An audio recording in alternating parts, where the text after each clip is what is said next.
En titre, ce soir, de nombreuses villes du centre du pays, à l'image de Ségou et Bandiagara, sont plongées dans le noir à cause de longues heures de coupure d'électricité. Cette situation affecte toute l'économie locale. La démocratie africaine et mondiale sera mise à l'épreuve en cette année 2024. Plusieurs élections présidentielles auront lieu dans des contextes particuliers. Les précisions au cours de cette édition.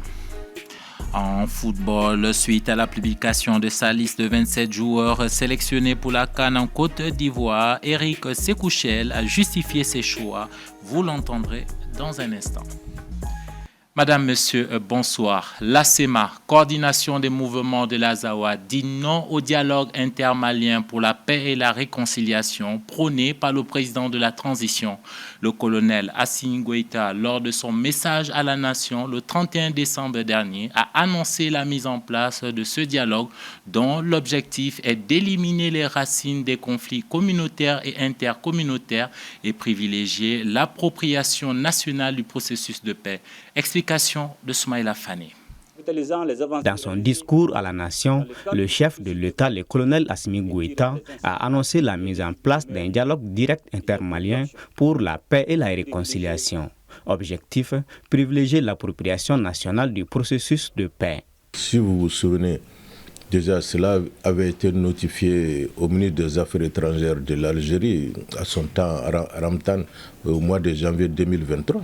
Il a dit tout ce qui concerne le Mali, que se discutera au Mali et pas ailleurs. C'est un accord qui devrait nous permettre de s'entendre entre nous, qui devrait nous donner des chemins pour arriver à la paix. Comme il y en a qui en ont fait un fonds de commerce, on n'a pas pu arriver à cette paix-là, alors que tout le monde avait reconnu l'intégrité du territoire malien, l'indépendance et la souveraineté du territoire malien, ça a été bien dit dedans.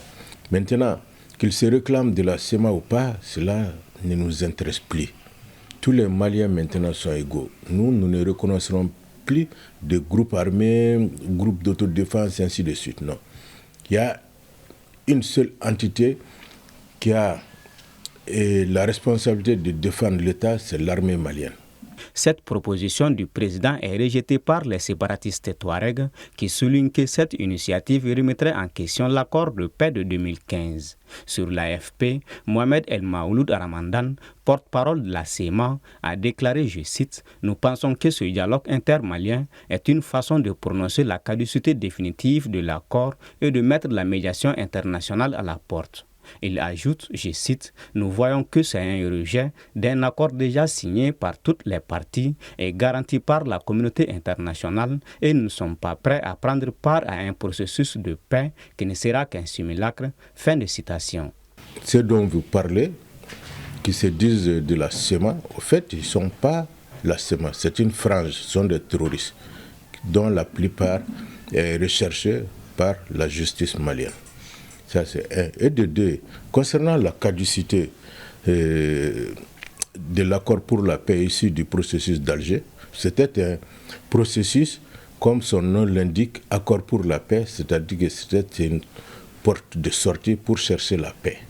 Et déjà avec la 4e constitution, cette page de l'histoire du Mali est fermée. Dans le même discours, le président de la transition a indiqué que l'unicité, la laïcité de l'État et l'intégrité du territoire ne feraient pas partie des sujets de discussion et assuré que la lutte contre les groupes armés terroristes se poursuivrait jusqu'à la pacification totale du pays.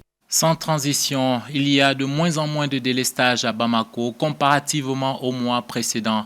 Mais on ne peut pas en dire autant de certaines localités du pays, dont celle du centre. Ségou, Bankas, Bandiagara et bien d'autres zones sont régulièrement confrontées aux coupures intempestives d'électricité. Les populations passent parfois des journées entières dans cette situation, ce qui, comme vous vous en doutez, a des conséquences sur leurs activités. Djeneba Salmake nous en dit un peu plus. Les problèmes d'électricité, ce n'est pas qu'à Bamako, loin de là. Dans les centres du pays, notamment Koro, Bankas, Ségou ou encore Bandiagara, le quotidien rythme avec l'obscurité. Selon des sources locales, le manque de carburant est à l'origine de la situation. Il y a cela quelques semaines, nous sommes dans les noirs bien avant aujourd'hui. L'entreprise qui devrait amener les carburants de Bankas et Koro ont été vraiment obligés de se limiter à séparer parce que les ponts a été dynamité les mêmes jours où ils devraient venir ravitailler les deux cercles en carburant. Donc c'est ce qui a fait qu'ils n'ont pas pu venir. Ils ont pu quand même donner le courant la nuit du 31. Donc à cette date, aujourd'hui vraiment nous sommes dans les noirs total. La question de l'électricité dans tout le pays est depuis longtemps sur la table, mais aucune solution satisfaisante n'a encore été trouvée, comme le témoignent beaucoup de personnes. Les difficultés liées à la fourniture d'électricité à Bandiagara ne sont pas différentes de ce qui se passe ailleurs au Mali, parce que à un moment donné, il y avait des groupes en panne, un nouveau groupe avait été acquis, mais malheureusement, ça n'a pas pu fonctionner convenablement. Donc aujourd'hui, au même titre que plusieurs grandes villes, Bandiagara est quand même en difficulté vis-à-vis de la fourniture d'électricité. Une situation aux conséquences lourdes sur l'économie et l'éducation des enfants dans les zones concernées en particulier. Le constat est pertinent sur la coupure d'électricité dans la région de Ségou. Il faut noter que la majeure partie de la population vit de l'électricité. Et si l'électricité n'est pas stable, la vie devient très difficile. Voir les soudeurs, les tauliers et nous-mêmes les journalistes, souvent on est confrontés à de nombreuses difficultés. Souvent on n'arrive même pas à présenter les journaux. On n'arrive même pas à donner de bonnes informations à la population à temps réel, dû à l'électricité. Parce que voir aujourd'hui, tout est lié à l'électricité. À l'exception notable de la soirée du 31 décembre et en attendant que de nettes améliorations soient constatées, les Maliens débutent 2024 comme ils avaient terminé 2023 dans les noirs. Du centre du pays, nous partons hors de nos frontières. Une série d'élections présidentielles s'annonce en 2024. En Afrique, le Sénégal va ouvrir le bal dès février prochain. Les Sud-Africains et Rwandais seront également invités aux urnes. Hors du continent, il y aura également des élections décisives pour la démocratie et la stabilité du monde, notamment aux États-Unis. Le point avec Aïssata Meiga. 2024, une année rythmée par les élections. Au Sénégal, l'élection présidentielle particulièrement sous tension est prévue pour le 25 février. Le Premier ministre Amadou Ba, choix du président sortant Macky Sall pour son parti, suscite des contestations à l'interne. Quant à Ousmane Sonko, principal opposant du président sortant, sa candidature reste en suspens et son dossier sera le dernier à être évalué par la Cour constitutionnelle avant le 14 janvier, date retenue pour l'apparition de la liste officielle des candidats. En Russie, 23 ans au pouvoir et pour la énième fois, Vladimir Poutine sera candidat à sa succession à la présidentielle prévue pour le 13 mars. Un suspense presque inexistant autour de cette élection présidentielle, les principaux opposants du président russe sont soit en exil, soit en prison comme Alexei Navalny, l'opposant historique. Le chef du Kremlin a ainsi la possibilité de rester au pouvoir jusqu'en 2036 grâce à une réforme constitutionnelle adoptée en 2020. En Afrique du Sud, l'ANC, parti historique, est en danger. Depuis des mois, experts et sondages avancent en effet que lors de ce scrutin, le parti pourrait perdre pour la première fois sa majorité parlementaire et donc la présidence du pays. Une coalition menée par le premier parti d'opposition, l'Alliance démocratique, appelle toutes les bonnes volontés à la rejoindre pour déloger l'ANC au pouvoir. L'élection présidentielle en Afrique du Sud est un scrutin indirect. Ce sont les 400 députés du Parlement qui élisent le chef de l'État. Si les élections présidentielles de cette année se disputent entre les hommes dans les autres pays, au Mexique, 2 femmes font figure de favorites pour succéder au président sortant Manuel López Obrador le 2 juin prochain lors de l'élection présidentielle mexicaine. Il s'agit de l'ex-maire de Mexico, Claudia Sheinbaum, et la sénatrice Hoshit Galvez. Les Rwandais sont appelés aux urnes le 15 juillet prochain pour la présidentielle et les législatives. Le président sortant Paul Kagame, au pouvoir depuis 1994, pourrait être élu pour un 4e mandat. Pour l'heure, seul le chef du Parti vert de l'opposition, Frank Habinza, a également annoncé sa candidature pour 2024. Aux États-Unis, l'élection présidentielle prévue pour le 5 novembre sera très probablement un match retour entre Joe Biden, le président démocrate sortant, et son prédécesseur républicain Donald Trump. Malgré un bilan économique solide, Joe Biden est d'après les sondages très impopulaire et les interrogations sont toujours nombreuses sur son âge et son état de santé. Chez les républicains, seuls les déboires judiciaires de Trump pourraient l'empêcher d'être candidat.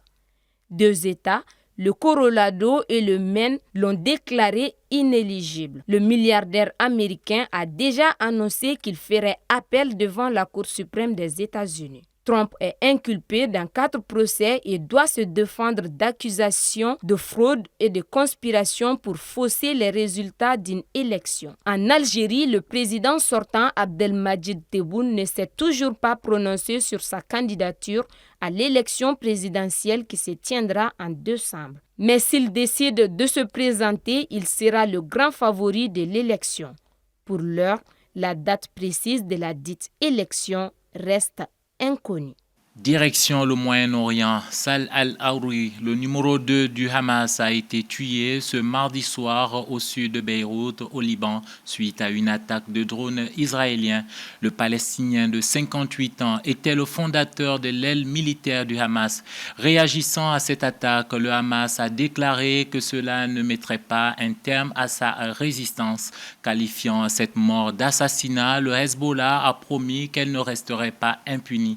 Israël se dit prête à tout scénario. Récit d'Aminata Keita. C'est hier mardi 2 janvier que l'armée israélienne a fait une frappe de drone dans la banlieue de Beyrouth au Liban, une frappe qui a été fatale au numéro 2 du mouvement islamiste palestinien du Hamas, Salah al-Aruri. Al-Aruri était un haut dirigeant du Hamas qui a joué un rôle clé dans le développement des capacités militaires du mouvement islamiste palestinien et de ses liens avec les alliés régionaux. Plus récemment, il était le canal entre le Hamas, l'Iran et le Hezbollah libanais, selon l'AFP. Âgé de 57 ans, Salah al-Aruri est accusé par Israël d'avoir joué un rôle dans de nombreuses attaques, dont celle menée le 7 octobre sur le sol israélien par le Hamas qui a déclenché la guerre. Aruri était également considéré comme le dirigeant du Hamas en Cisjordanie, territoire palestinien occupé par Israël. Au lendemain de la frappe qui a provoqué son décès, des Palestiniens ont manifesté aujourd'hui à Ramallah pour dénoncer la frappe. Malgré les demandes de cessez-le-feu de la communauté internationale, Israël a poursuivi ce mercredi ses bombardements sur la bande de Gaza. Dans une déclaration aujourd'hui, le chef de la diplomatie de l'Union européenne, Joseph Borrell, affirme qu'une éventuelle résolution du conflit entre Israël et les Palestiniens devrait être imposée. Creo que lo que hemos aprendido de esos 30 años y lo que estamos aprendiendo ahora con la tragedia que se vive en Gaza es que la solución tiene que ser impuesta desde el exterior, desde una comunidad internacional que incluya a Estados Unidos, europeos o árabes, porque las dos partes nunca serán capaces de llegar a un acuerdo.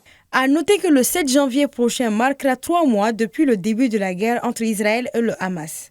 À la date d'aujourd'hui, le bilan est de 22 000 Palestiniens tués. Football, les 27 joueurs choisis pour défendre les couleurs nationales lors de la prochaine CAN sont connus depuis hier 2 janvier. Eric Sekouchel, le sélectionneur national, est revenu ce mercredi sur les raisons de ses choix à 10 jours de l'ouverture de la compétition en Côte d'Ivoire. Récit d'Assetoumani Koulibaly. 24 heures après la publication de liste des joueurs sélectionnés pour la prochaine CAN, le sélectionneur national Eric Sekouchel était devant la presse ce mercredi matin pour expliquer ses choix. Une liste de 27 qui comporte certaines surprises, notamment le milieu de terrain de Wolverhampton, Boubacar Traoré, capitaine des U23. C'est une fierté pour moi et je ferai tout pour me battre et pour faire plus c'est le début. Et j'espère que ça va continuer. Pour le sélectionneur et ses joueurs, l'objectif est simple. Amener le Mali le plus loin possible lors de la compétition. Le premier critère au départ qui rentre en compte, c'est bien sûr le rythme de jeu. C'est le premier critère, mais ça ne veut pas dire que c'est le critère définitif. Le deuxième critère, c'est le choix tactique. Le choix tactique de mon équipe, c'est-à-dire dans quel système de jeu je vais les faire jouer. Et bien sûr, de voir quel est le joueur qui peut rentrer le mieux dans ce système de jeu. Et finalement, le troisième critère, c'est être capable de s'adapter à l'adversaire à un moment donné du match ou à un moment donné de la compétition. Sur la liste, nous retrouvons des habitués de la sélection, comme le capitaine Amari Traoré, Yves Bissouma, Djigui Diarra ou encore Amadou Aïdara. Les Aigles déplorent également de nombreux absents. Massadio Aïdara, Ibrahim Koné, El Bilal Touré, Adama Traoré Malouda, Moussa Djenepo, le gardien Bosso Moukoro, pour la plupart blessés, ne sont pas sur la liste. Pour Éric Sekouchel, chacun de ces choix est le fruit d'une longue réflexion. Il y aura peut-être des joueurs qui seront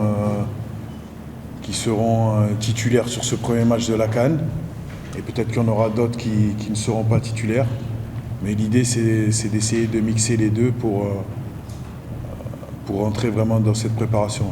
Mais dans la situation aujourd'hui où je suis, pourquoi je réfléchis comme ça, c'est que finalement, quand on fait les comptes, au niveau blessure, on est pas mal quand même. Entre nous, j'espérais que El Bilal soit avec nous, parce que la vérité, c'est que il est d'attaque. Il est d'attaque, pas forcément peut-être pour le premier match, mais il est d'attaque. Et ils font tout pour l'empêcher de reprendre l'entraînement collectif. Et ils nous ont, entre guillemets, lâchés. Hein. Ils nous ont lâchés, donc énormément déçus. Concernant Diadie Samasekou, est-ce qu'il faut encore que je me justifie par rapport à Diadie Samasekou? Voilà. Sachant que Cheikh Doucouré, la sentinelle qui était prévue être titulaire, à moins que vous n'êtes pas au courant, mais il a une rupture du tendon d'Achille. D'accord? Donc pour moi, le numéro 2 à ce poste est Diadie Samasekou. Faire respecter le Mali dans le domaine du football, tant à l'échelle nationale qu'internationale, telle est la vision du sélectionneur. A rappelé que l'équipe s'envolera pour Korogo le 11 janvier et disputera son premier match contre l'Afrique du Sud le 16 janvier 2024. Bien avant, un match amical est programmé ce samedi contre la Guinée-Bissau. Point final à cette édition d'information que j'ai pris plaisir à vous présenter. Je vous donne rendez-vous donc demain à la même heure, toujours sur TM1. Merci de nous avoir suivis. À bientôt.